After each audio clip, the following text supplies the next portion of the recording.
Assalamualaikum warahmatullahi wabarakatuh. Selamat datang kembali di ruang belajar bahasa Inggris bersama Jalin English Course.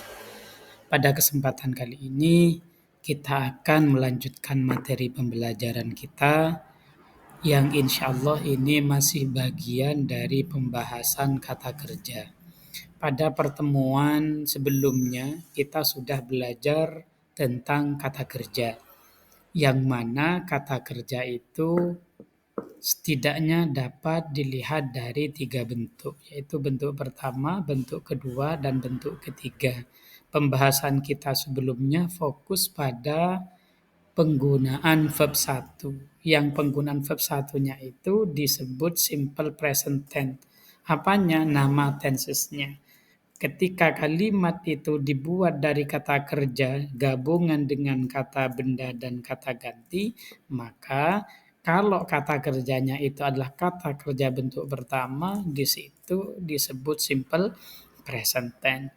Nah, dalam simple present tense itu ada yang menggunakan kata kerja yang memiliki arti tindakan atau kejadian, ada pula yang menggunakan kata kerja yang hanya menjadi bagian dalam sebuah kalimat atau states of being dalam materi kita sebelumnya. Nah, kata kerja yang menjadi bagian itu salah satunya adalah to be. Nah, to be dalam simple present tense itu ada tiga. Ada am, ada are, ada juga is. Yang mana am di sini pasangannya dengan subjek I, dibaca I am.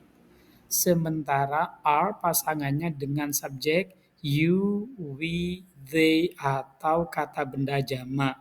Jadi dibaca you are, we are, they are. Yang subjek jamak contohnya misalnya John and Johnny are. Dan seterusnya. Sementara is itu kemudian dipasangkan dengan subjek he, she, it atau kata benda tunggal. Contohnya he is, she is, it is, Budi is. Nah, yang boleh mengikuti eh, to be ini di sini sudah saya berikan ada noun, ada pronoun, ada adjektif. Karena ini belum dijelaskan maka saya artikan adjektif itu kata sifat. Apa itu kata sifat nanti akan dibahas kemudian. Dan yang ketiga adverb of place atau kata keterangan tempat. Nah, tiga macam ini yang kemudian boleh disandingkan dengan to be di sini, yaitu to be am, to be are, to be is. Contohnya, I am student. Saya adalah seorang murid. I am diligent. Saya rajin. I am here. Saya berada di sini. Nah, dari tiga kalimat ini dapat diambil kesimpulan walaupun referensi dari sumber Inggrisnya sendiri tidak ada ini. Ini cuma pengalaman belajar.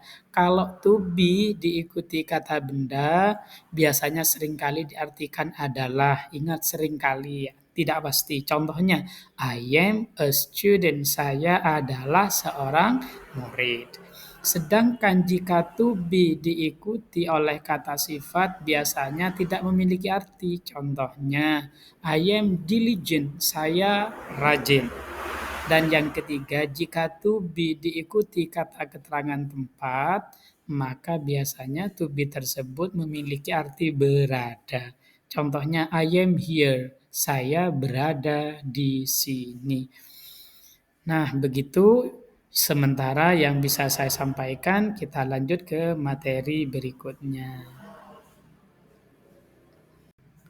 Sebagaimana penggunaan kata kerja pada pembelajaran sebelumnya itu kalimatnya memiliki tiga bentuk, yaitu kalimat positif, kalimat negatif, dan kalimat interrogatif.